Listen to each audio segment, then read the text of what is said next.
నమస్తే welcome to clear cut triple Dhamaka topic ఏదైనా typical అంశమైన దాచకుండా దాపరికం లేకుండా ఉండదు ఉన్నట్లుగా point to the point analysis clear cut triple ధమాకాలో తేల్చేద్దాం.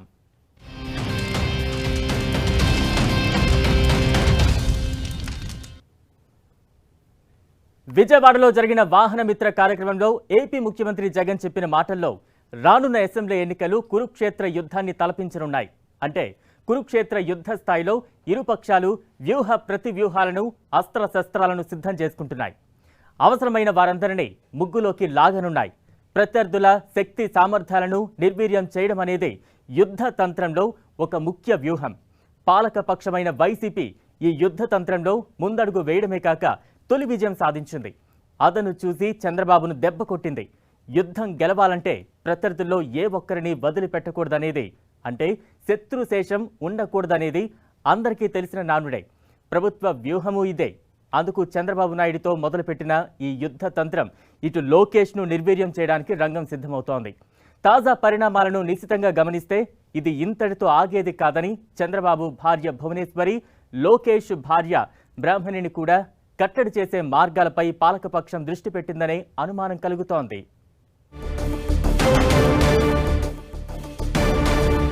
Amaravati inner ring road alignment plan మార్చిన కేసు తాజాగా న్యాయస్థానాల పరిశీలనలోకి వచ్చింది.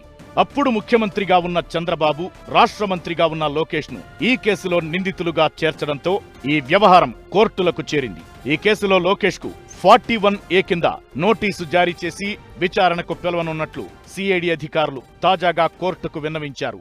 దీనిపై తదుపరి చర్యలు ఎలా ఉంటాయో ఆసక్తికరంగా మారింది. ఇక భువనేశ్వరి బ్రాహ్మణికి కూడా ఈ కేసులో ప్రమేయం ఉన్నట్లు కోర్టుకు నివేదించడానికి సిఐడి సిద్ధమవుతోన్నట్లు తెలుస్తోంది. ఇందులో భాగంగా చంద్రబాబు కుటుంబానికి చెందిన హెరిటేజ్ ఫుడ్స్ ను ముగ్గులోకి దించారు. ఇన్నర్ రింగ్ రోడ్ అలైన్మెంట్ మార్పిడి ద్వారా హెరిటేజ్ ఫుడ్స్ కు చెందిన దాదాపు 14 ఎకరాల భూమి విలువను పెంచే ప్రయత్నం చేశారన్నది సిఐడి అధికారుల అభియోగం. హెరిటేజ్ ఫుడ్స్ కంపెనీలో డైరెక్టర్లుగా ఉన్న భువనేశ్వరి బ్రాహ్మణులకు ఈ రకంగా ఈ స్కామ్ లో పాత్ర ఉందనేది సిఐడి అధికారుల అభియోగం. ఆ రకంగా ఈ ఇద్దరినీ కట్టడి చేయొచ్చనేది వ్యూహం. గతంలో జగన్ మీద నమోదైన కేసుల తరహానే ఈ కేసు కూడా. తన తండ్రి పదవిని అడ్డుపెట్టుకుని కొందరు వ్యక్తులకు, సంస్థలకు ప్రయోజనం చేకూర్చి వారి ద్వారా తన కంపెనీలకు ఆయాచిత ప్రయోజనం చేకూర్చారన్నది జగన్ మీద 10 ఏళ్ల క్రితం నమోదైన కేసుల సారాంశం. చంద్రబాబు, లోకేష్లు ప్రభుత్వ పదవుల ద్వారా వారి కుటుంబానికి చెందిన భువనేశ్వరి బ్రాహ్మణులు ప్రమోటర్ డైరెక్టర్లుగా ఉన్న హెరిటేజ్ ఫుడ్స్ కంపెనీకి లబ్ధి కలిగిందన్నది ఇన్నర్ రింగ్ రోడ్ అలైన్మెంట్ మార్పు ప్రతిపాదన కేసులో తాజా వాదనల సారాంశం. ప్రత్యర్థులను నిర్వీర్యం చెయ్యడమనే వ్యూహం చంద్రబాబుకి తెలియని విద్యేమీ కాదు. గతంలో పలు సందర్భాల్లో చంద్రబాబు ఈ యుద్ధ తంత్రాన్ని ఏదో ఒక స్థాయిలో వాడారు. కాకపోతే ఈసారి ఈ తంత్రాన్ని వాడే అవకాశం పాలకపక్షం చేతికొచ్చింది. ఈ తాజా వ్యూహంలో పాలకపక్షం ఆశించిన స్థాయిలో విజయం సాధిస్తే తెలుగుదేశానికి ఇక పవన్ కళ్యాణ్ మాత్రమే అండ, జనమే దిక్కు. ఇదంతా ఒకెత్తైతే అసలు చంద్రబాబుకు ఈ పరిస్థితి ఎందుకొచ్చిందన్న దానిపై విశ్లేషకుల స్థాయిలో ఇప్పుడు ఒక చర్చ జరుగుతోంది. చంద్రబాబు స్వయంకృత అపరాధమే చాలా వరకు ఇప్పటి పరిస్థితికి కారణమని ఆయా వర్గాలు విశ్లేషిస్తున్నాయి. ఈ విశ్లేషణలోకి వచ్చిన కొన్ని ముఖ్యమైన అంశాలను ఒక్కసారి చూద్దాం. ప్రధానంగా 2019 ఎన్నికలకు ముందు ఎన్డీఏ నుంచి బయటకు రావడం చంద్రబాబు చేసిన వ్యూహాత్మక పొరపాటు. బయటకు రావడమే కాక ప్రధాని మోదీని వ్యక్తిగతంగా టార్గెట్ చేయడం ఇంకా ఎంతో తప్పు. మోదీకి దగ్గరయ్యేందుకు ఇది సీఎం జగన్ కు వచ్చిన సువర్ణావకాశమని విశ్లేషకులు భావిస్తున్నారు. దీన్ని సరిదిద్దేందుకు చంద్రబాబు ఎన్ని రకాలుగా ప్రయత్నిస్తున్నా అవతలివారు అంత తేలిగ్గా మరిచిపోవడం లేదు, క్షమించడం లేదు. ఇక రెండోది, ఏపీ అసెంబ్లీ ఎన్నికలకు ముందు 2018లో జరిగిన తెలంగాణ అసెంబ్లీ ఎన్నికల్లో కాంగ్రెస్ తో జతకట్టి కేసీఆర్ పై దండయాత్ర ప్రకటించడం చంద్రబాబు చేసిన మరో తప్పని విశ్లేషకుల అభిప్రాయం. ఈ పరిణామంతో కేసీఆర్ కు జగన్ ను దగ్గర చేయడంతో పాటు 2019 ఏపీ అసెంబ్లీ ఎన్నికల్లో సీఎం కేసీఆర్ నుంచి చంద్రబాబుకు రిటర్న్ గిఫ్ట్ ఇచ్చేలా చేసింది. జగన్ విజయానికి ఈ రిటర్న్ గిఫ్ట్ అప్పట్లో బాగా పనిచేసిందనేది అంచనా. ఇక తాను ముఖ్యమంత్రిగా ఉన్న సమయంలో చంద్రబాబు తన తనయుడు లోకేష్ కు పార్టీలో కీలక బాధ్యతలను అప్పగించి జనంతో మమేకమై పార్టీని పటిష్టపరుచుకోవాల్సిన తరుణంలో లోకేష్ ను క్యాబినెట్ లోకి తీసుకోవడం చంద్రబాబు చేసిన మరో తప్పు అనేది విశ్లేషకుల భావన. లోకేష్ శక్తి సామర్థ్యాలపై ప్రజల్లో వ్యతిరేక భావాన్ని విస్తరింపజేయడానికి ఈ అంశం వైసీపీకి ఎంతో ఉపయోగపడిందన్నది విశ్లేషకుల అంచనా.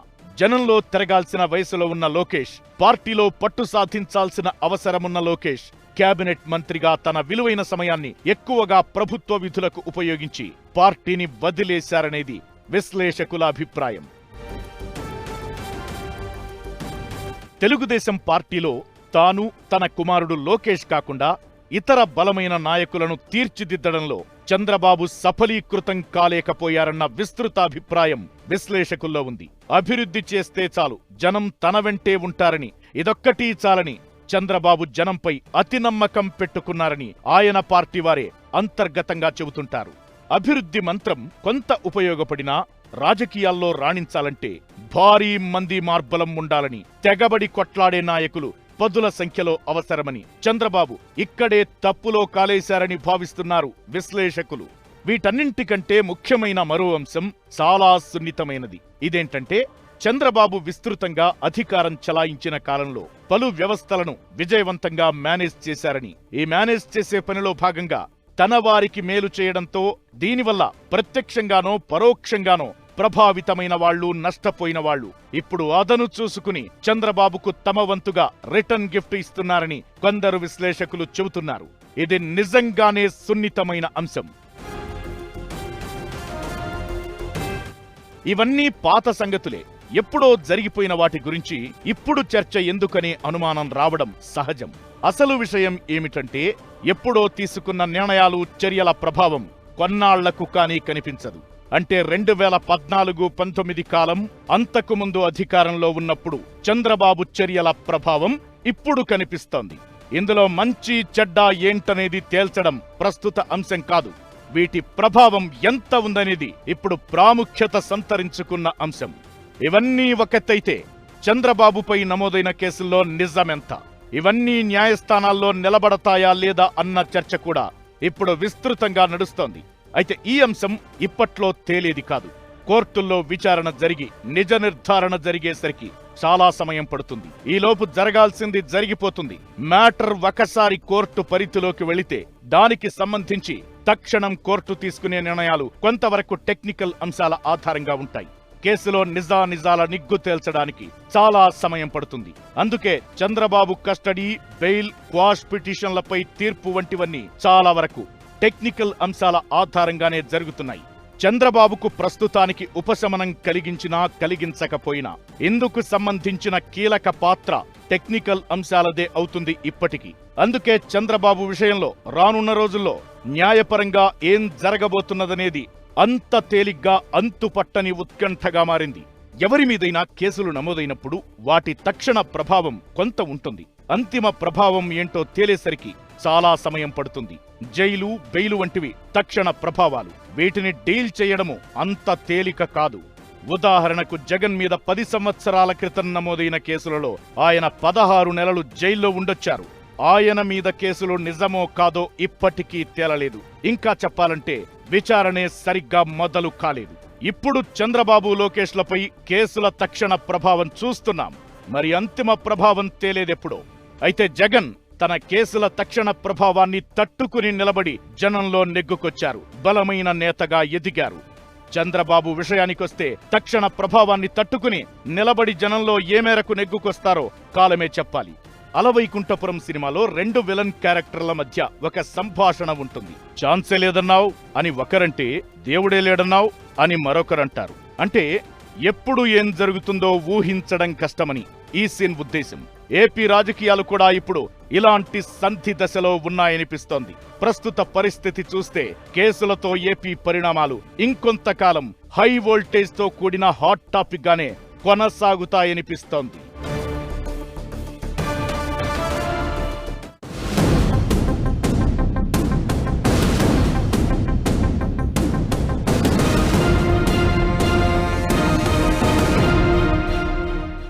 తెలంగాణ రాజకీయాల్లో అధికార బీఆర్ఎస్ది ప్రత్యేక స్థానం. ఉద్యమ పార్టీగా తెలంగాణలో ఓ ఊపు ఊపిన బీఆర్ఎస్ 2014 నుంచి సంపూర్ణ రాజకీయ పార్టీగా మారిపోయింది. రాష్ట్రంలో బలమైన పార్టీగా అవతరించేలా ఇతర పార్టీల నుంచి ఎందరో నాయకులను చేర్చుకుంది. కాంగ్రెస్, టీడీపీ, బీజేపీ, కమ్యూనిస్టులు ఇలా ప్రతి పార్టీ నేత బీఆర్ఎస్లో చేరారు. ఇలా వచ్చి చేరిన వారితో బీఆర్ఎస్ ఒకానొక సమయంలో హౌస్ఫుల్ బోర్డు పెట్టేసింది. ఎన్నికలు దగ్గర పడడంతో ఈ మధ్యకాలంలో మళ్లీ చేరికలు పెరగడంతో బీఆర్ఎస్లో హడావిడి కనిపించింది. అయితే ఈ హంగామా 3 నాళ్ల ముచ్చటగానే మారిపోయింది. ఇతర పార్టీల నుంచి వచ్చిన వారు వెంటనే యూటర్న్ తీసుకుంటున్నారు. సొంత గూట్లో వాలిపోతున్నారు. అసలు ఆ నేతలు ఎందుకు వచ్చారు, ఎందుకు వెళ్లిపోతున్నారన్నదే బీఆర్ఎస్లో పెద్ద చర్చకు దారితీస్తోంది. ఇంతకీ తెర వెనుక రాజకీయం ఏం జరుగుతోంది ఇప్పుడు చూద్దాం.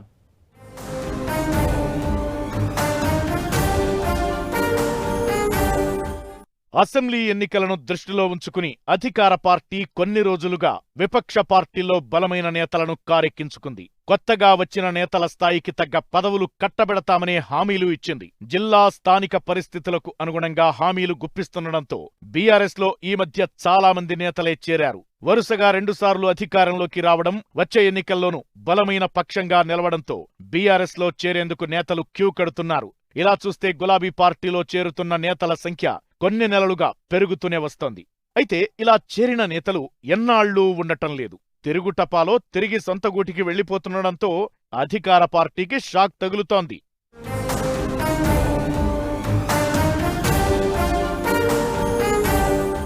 గత ఎన్నికల్లో చెన్నూరు టికెట్ను ప్రస్తుత ఎమ్మెల్యే బాల్క సుమన్ దక్కించుకున్నారు. దీంతో అప్పటి వరకు ఆ సీటును ఆశించిన మాజీ ఎమ్మెల్యే ఓదెలు, ఆయన సతీమణి జడ్పీ చైర్మన్ భాగ్యలక్ష్మి కాంగ్రెస్ పార్టీలో చేరారు. ఎన్నికలు సమీపిస్తున్నందున 4-5 నెలల క్రితం ఆ ఇద్దరిని మళ్లీ కారెక్కించారు ఎమ్మెల్యే సుమన్. ఓదెలు చేరికతో చెన్నూరులో బీఆర్ఎస్ కు తిరుగులేదు అనుకుంటుండగా అధికార పార్టీకి షాకిస్తూ యూటర్న్ తీసుకున్నారు ఓదెలు. ఏమైందో గాని బీఆర్ఎస్ లోకి వచ్చిన ఓదెలు ఎన్నాళ్లూ తిరగకుండానే తిరిగి కాంగ్రెస్ గూటికి చేరుకున్నారు. ఇదే విధంగా 2 నెలల క్రితం గులాబీ తీర్థం పుచ్చుకున్న యాదాద్రి జిల్లా నేత కుంభం అనిల్ రెడ్డి కాంగ్రెస్ లో మళ్లీ చేరారు. అనిల్ ను బీఆర్ఎస్ లో చేర్చుకుని కాంగ్రెస్ కు బలమైన అభ్యర్థిని లేకుండా చేశామని అధికార పార్టీ సంబరపడుతున్న సమయంలోనే ఝలక్ తగిలింది. ఇక జహీరాబాద్ నియోజకవర్గానికి చెందిన ఢిల్లీ వసంత్ కూడా ఈ మధ్యే కారెక్కారు. కానీ అసెంబ్లీ ఎన్నికల్లో పోటీకి టికెట్ దక్కలేదనే కారణంతో కారు దిగేశారు. వచ్చే ఎన్నికల్లో అదృష్టాన్ని పరీక్షించుకునేందుకు సిద్ధమవుతున్నారు ఢిల్లీ వసంత్.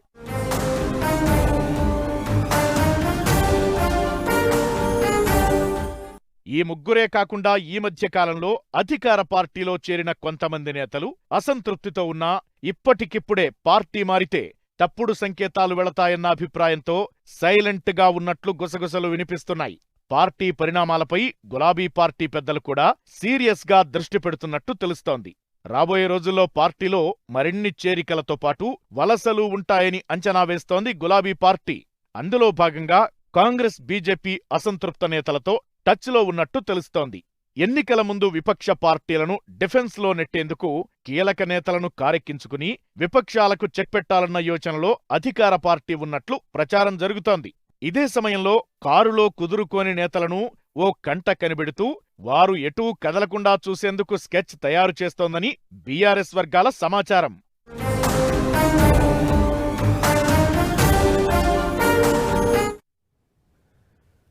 ఉత్తరాంధ్రలో అత్యంత కీలక నియోజకవర్గం అనకాపల్లి. ప్రస్తుత మంత్రి అమర్నాథ్ ప్రాతినిధ్యం వహిస్తున్న అనకాపల్లి వీఐపీ నియోజకవర్గంగా గుర్తింపు పొందింది. ఇక్కడి నుంచి ఎమ్మెల్యేగా ఎవరు గెలిచినా ఖచ్చితంగా రాష్ట్ర మంత్రివర్గంలో చోటు దక్కించుకోవడమే అనకాపల్లి ప్రత్యేకత. అటువంటి నియోజకవర్గం నుంచి వచ్చే ఎన్నికల్లో మళ్లీ అమర్నాథ్ పోటీ చేస్తారా లేదా అన్న సస్పెన్స్ ఏర్పడింది. అధికార పార్టీకి ఈ నియోజకవర్గంలో బలమైన నేతలు ఉండటం, విశాఖ నగరానికి చెందిన మంత్రి అమర్నాథ్ జిల్లాలో మరో నియోజకవర్గం నుంచి పోటీ చేస్తారనే ప్రచారానికి తాజాగా ఫుల్ స్టాప్ పెట్టారు. మళ్లీ అనకాపల్లి నుంచే వన్స్ మోర్ అంటున్నారు మంత్రి అమర్నాథ్. తగ్గేదేలే అంటూ అనకాపల్లినే ఎంచుకోవడానికి కారణాలేంటి, తెర వెనుక రాజకీయం ఏముందో ఇప్పుడు చూద్దాం.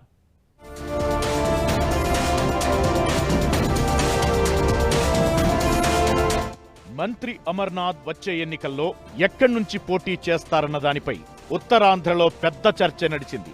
మాజీ మంత్రులు కొణతాల రామకృష్ణ, దాడి వీరభద్రరావు, గంటా శ్రీనివాస్ వంటి సీనియర్లు గతంలో ఇక్కడి నుంచి ప్రాతినిధ్యం వహించారు. కాపు గవర సామాజిక వర్గాలు ఇక్కడ ప్రధానమైనవి.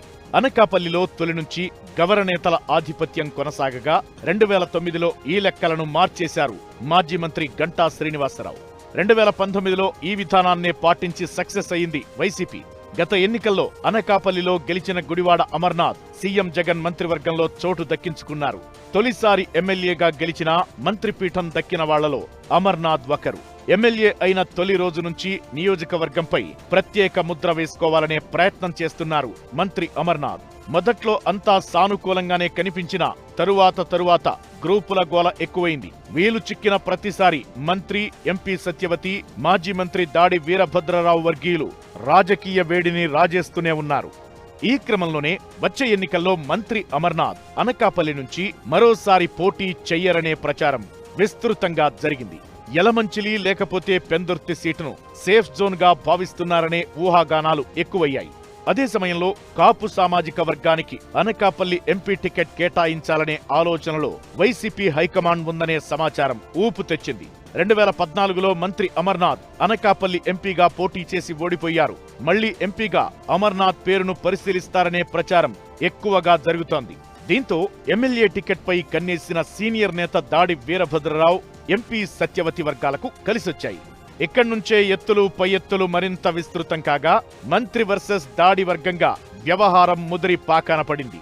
అమర్నాథ్ సీట్ ఖాళీ చేస్తే తన కుమారుడు రత్నాకర్ కు పోటీ చేసే అవకాశం వస్తుందని చాలా కాలంగా దాడి వీరభద్రరావు ఎదురు చూస్తున్నారు. ఈసారి ఛాన్స్ రాకపోతే ఇక ప్రత్యక్ష రాజకీయాలు నడపడంలో అర్థం లేదనేది ఆయన అభిప్రాయం. ఈ కారణంగానే ప్రతి అవకాశాన్ని తమకు అనుకూలంగా మార్చుకునే ప్రయత్నం చేస్తున్నారు దాడి. అనకాపల్లిలో పేరుకి టీడీపీ ప్రతిపక్షం అయినప్పటికీ స్వపక్షంలో రాజుకున్న కుంపటి మంత్రి అమర్నాథ్ కు ఇబ్బందికరంగా మారింది. పోస్టర్ వివాదం మూలంగా ఎంపీతో మొదలైన వర్గపోరు ఆలయ కమిటీలో దాడి వర్గీయులకు చోటు కల్పించకపోవడంతో మరింత ఎక్కువైంది. కీలకమైన గవర సామాజిక వర్గానికి మంత్రి కావాలనే ప్రాధాన్యం తగ్గించారనే అభిప్రాయం పెరగడంతో వచ్చే ఎన్నికల్లో మంత్రి అమర్నాథ్ అనకాపల్లిని వదిలేస్తారని అంతా అనుకున్నారు. అయితే అనూహ్యంగా అనకాపల్లిలో తన మార్కు చూపెడుతున్నారు అమర్నాథ్. కీలకమైన అనకాపల్లి జిల్లా పార్టీ అధ్యక్ష పదవిని తనకు అత్యంత సన్నిహితుడైన గవర కార్పొరేషన్ చైర్మన్ బొడ్డేట ప్రసాద్ కు ఇప్పించుకున్నారు. నామినేటెడ్ పదవులు, పార్టీ విభాగాల్లో నియామకాల్లో కూడా గవర సామాజిక వర్గానికి ప్రాధాన్యం పెంచడం ద్వారా తనకు వ్యతిరేకంగా జరిగిన ప్రచారాన్ని తిప్పికొడుతున్నారు మంత్రి అమర్నాథ్. ఇన్ని రోజులు ఒకెత్తు, ఇక నుంచి మరో ఎత్తు అంటూ సన్నిహితులకు చెబుతున్న మంత్రి వచ్చే ఎన్నికల్లో అనకాపల్లి సీటు నాదే, అక్కడ పోటీ చేసేది నేనేనని సినిమా స్టైల్లో డైలాగులు చెబుతున్నారట. అమర్నాథ్ స్టేట్మెంట్స్ తో ఇన్నాళ్లు స్తబ్దుగా ఉన్న క్యాడర్లో దూకుడు పెరిగిందని అంటున్నారు. గృహ సారథుల సమావేశంలో మంత్రి చేసిన వ్యాఖ్యలు అందరికంటే ఎక్కువగా దాడి వర్గాన్ని కలవరపెట్టినట్లు ప్రచారం జరుగుతోంది. ఈసారి సీటు మారతానని టీడీపీ, జనసేన కావాలనే ప్రచారం చేస్తున్నాయని, వాటిని పట్టించుకోవాల్సిన అవసరం లేదని అమర్నాథ్ చెప్పడంతో అనకాపల్లిపై ఆశలు పెట్టుకున్న దాడి వర్గం నిరాశపడ్డట్టు చెప్పుకుంటున్నారు. ఇదే దూకుడుతో రాజకీయంగా అనకాపల్లి వైసీపీలో దాడి కుటుంబానికి దారులు మూసేయాలన్న వ్యూహం కనిపిస్తోందంటున్నారు పరిశీలకులు.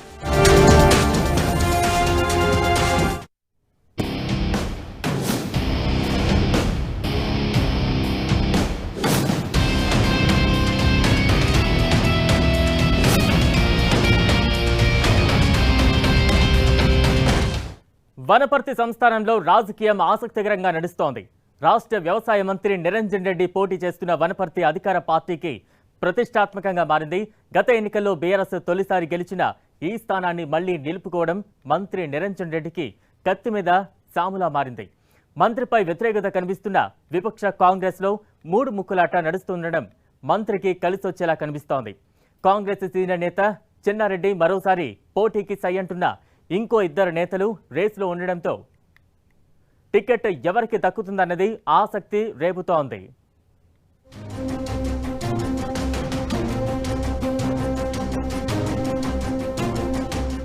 ఉమ్మడి మహబూబ్ నగర్ జిల్లాలో వనపర్తి నియోజకవర్గ రాజకీయాలు ఎప్పుడూ హాట్ గానే కనిపిస్తుంటాయి. 1952లో ఏర్పడిన వనపర్తి నియోజకవర్గంలో 16 సార్లు ఎన్నికలు జరిగితే కాంగ్రెస్ పార్టీ 9 సార్లు విజయం సాధించింది. మరో 4 సార్లు తెలుగుదేశం పార్టీ, ఓసారి పిఎస్సి, మరోసారి ఇందిరా కాంగ్రెస్ గెలుపొందాయి. ఇక గత ఎన్నికల్లో గెలుపొందిన బీఆర్ఎస్ నేత నిరంజన్ రెడ్డి ప్రస్తుతం మంత్రిగా ప్రాతినిధ్యం వహిస్తున్నారు. కాంగ్రెస్ పార్టీ సీనియర్ నేత మాజీ మంత్రి చిన్నారెడ్డి, టీడీపీ సీనియర్ నేత రావుల చంద్రశేఖర్ రెడ్డి చెరో 4 సార్లు ఈ నియోజకవర్గం నుంచి ఎమ్మెల్యేలుగా ఎన్నికయ్యారు.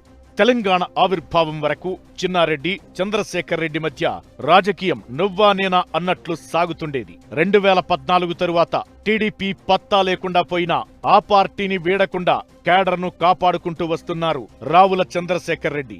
విద్యావంతులు ఎక్కువగా ఉన్న వనపర్తి నియోజకవర్గంలో మొత్తం 7 మండలాలు ఉన్నాయి. ఖిల్లా ఘన్పూర్, పెబ్బేరు, వనపర్తి, గోపాల్పేట, పెద్దమందడి, రేవల్లి, శ్రీరంగాపూర్ ఈ నియోజకవర్గం పరిధిలోకి వస్తాయి. మొత్తం 2,31,691 ఓట్లు ఉండగా బీసీలు ఎన్నికల ఫలితాలను ప్రభావితం చేస్తుంటారు. అధికార బీఆర్ఎస్ లో బలమైన నేతల్లో మంత్రి నిరంజన్ రెడ్డి ఒకరు. 2014 ఎన్నికల్లో నిరంజన్ రెడ్డి ఓడిపోయినా పార్టీ అధికారంలోకి రావడంతో ప్రణాళికా సంఘం ఉపాధ్యక్ష పదవిచ్చి ప్రోత్సహించారు సీఎం కేసీఆర్. పార్టీ ప్రోత్సాహంతో 2018లో తిరుగులేని విజయం సాధించిన మంత్రి నిరంజన్ రెడ్డి కాంగ్రెస్, టీడీపీ కేడర్ను ఆకర్షించి నియోజకవర్గంలో గట్టి పునాదులు వేశారు. కానీ కొంతకాలంగా బీఆర్ఎస్ కార్యకర్తలు, నాయకుల నుంచే వ్యతిరేకత ఎదుర్కొంటున్నారు మంత్రి నిరంజన్ రెడ్డి. ఇప్పటికే అసమ్మతి నేతలంతా కాంగ్రెస్ గూటికి చేరిపోయారు. రాజకీయాల్లో ఇలాంటివన్నీ సర్వసాధారణంగా తీసిపారేస్తున్న మంత్రి వచ్చే ఎన్నికల్లో మళ్లీ గెలుస్తాననే ధీమాతో ఉన్నారు. బాధ్యత కలిగినటువంటి అతి ఎక్కువ మంది ప్రజల జీవితాలతో ముడిన్నటువంటి వ్యవసాయ శాఖను నిర్వహిస్తూ ఆ శాఖకు కూడా నేను వన్నెది ఇవ్వడం జరిగింది. ప్రత్యేకంగా ముఖ్యమంత్రి గారి చలవతో, వారి ఆదేశంతో ఎప్పటికప్పుడు ఇవాళ తెలంగాణ రాష్ట్ర వ్యవసాయం భారతదేశానికి తలమానికంగా మారింది. అందులో నా కృషి విశేషమైనటువంటిదన్న సంగతి రాష్ట్ర రైతాంగం ఇదివరకే గుర్తించినారు. గౌరవ ముఖ్యమంత్రి గారు పార్టీ అధ్యక్షులుగా నన్ను ప్రకటించడం మరోసారి. ఈసారి ఎన్నికల్లో పోయినసారి కంటే మించినటువంటి మెజారిటీతో గెలిపించడానికి ప్రజలు సిద్ధంగా ఉన్నారు. మంత్రి నిరంజన్ రెడ్డి హవాతో నియోజకవర్గంలో ప్రతిపక్షం పూర్తిగా బలహీనపడిపోయినా స్వపక్షమే విపక్ష పాత్ర పోషిస్తుండటంతో రాజకీయం ఆసక్తికరంగా మారింది. 2018 ఎన్నికల్లో నిరంజన్ రెడ్డి గెలిచిన నుంచి ఇప్పటి వరకు ఎప్పుడూ ఏదో ఒక రచ్చ జరుగుతోంది. బీఆర్ఎస్ ప్రధాన నాయకుల్లో ఒకరైన వనపర్తి జిల్లా పరిషత్ చైర్మన్ లోక్నాథ్ రెడ్డితో పాటు నియోజకవర్గంలోని 4 మండలాల ఎంపీపీలు పార్టీకి రాజీనామా చేసి కాంగ్రెస్ లో చేరిపోయారు. లోక్నాథ్ రెడ్డి మళ్లీ సొంత గూటికి చేరిన ఎంపీపీ మేఘారెడ్డితో పాటు మిగిలిన అసంతృప్త నేతలంతా నిరంజన్ రెడ్డి ఓటమే లక్ష్యంగా పనిచేస్తున్నారు. కాంగ్రెస్ టికెట్ పై పోటీకి సై అంటున్నారు మేఘారెడ్డి. విపక్షాలను తీవ్రంగా దెబ్బతీసిన మంత్రి నిరంజన్ రెడ్డి సొంత పార్టీ నేతల్లో అసంతృప్తిని మాత్రం గుర్తించలేకపోయారు. ఇప్పుడదే మంత్రి నిరంజన్ రెడ్డికి ఇబ్బందిగా మారే పరిస్థితులు కనిపిస్తున్నాయి. మరోవైపు వనపర్తి నియోజకవర్గంపై కాంగ్రెస్ పార్టీ స్పెషల్ ఫోకస్ పెట్టింది.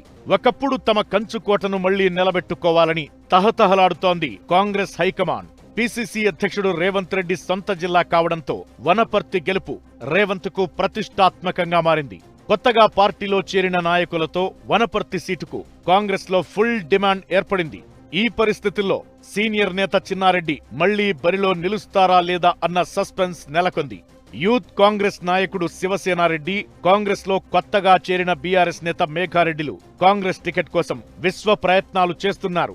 విద్యార్థి విభాగం రాష్ట్ర అధ్యక్షుడు బల్మూర్ వెంకట్ కు హుజూరాబాద్ సీట్ కన్ఫర్మ్ కావడంతో యూత్ అధ్యక్షుడి కోటాలో శివసేనారెడ్డిని కూడా అకామిడేట్ చేయాల్సిన అవసరం ఏర్పడింది.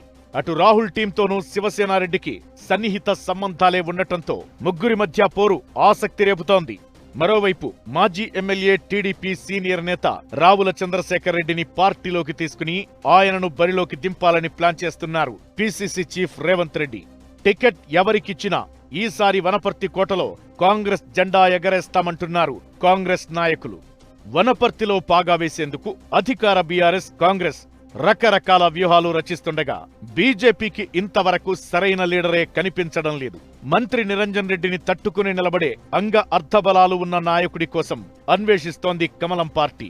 అంతేకాదు, కాంగ్రెస్ గాలం వేస్తున్న మాజీ మంత్రి రావుల చంద్రశేఖర్ రెడ్డిపై బీజేపీ కూడా వల వేస్తోంది. మొత్తానికి కాంగ్రెస్, బీజేపీలకు మంత్రి నిరంజన్ రెడ్డి టార్గెట్ గా మారారు. మరోవైపు సీనియర్ నేత జూపల్లి కృష్ణారావు వనపర్తి రాజకీయాలపై సీరియస్ గా ఉన్నట్లు చెబుతున్నారు.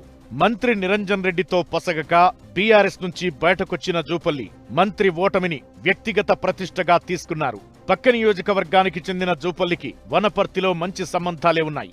దీంతో మంత్రిని ఎలాగైనా ఓడిస్తానని బహిరంగ ప్రకటనలు చేస్తున్నారు. ఇలా వనపర్తిలో మంత్రి నిరంజన్ రెడ్డి అధికార పార్టీ అసమ్మతి నేతలతో సహా అందరికీ టార్గెట్ అయ్యారు. ఈ చక్రబంధం నుంచి ఆయన ఎలా బయటపడతారన్నదే ఉత్కంఠకు దారితీస్తోంది. మంత్రిగా పరపతి అధికార పార్టీ అమలు చేస్తున్న పథకాలతో బయటపడతానని నిరంజన్ రెడ్డి ధీమాగా ఉన్నా ప్రతిపక్షాల తరపున బరిలో నిలిచే రేసు గుర్రాలెవరో తేలితేనే వనపర్తిపై ఓ క్లారిటీ వస్తుందని అంటున్నారు పరిశీలకులు.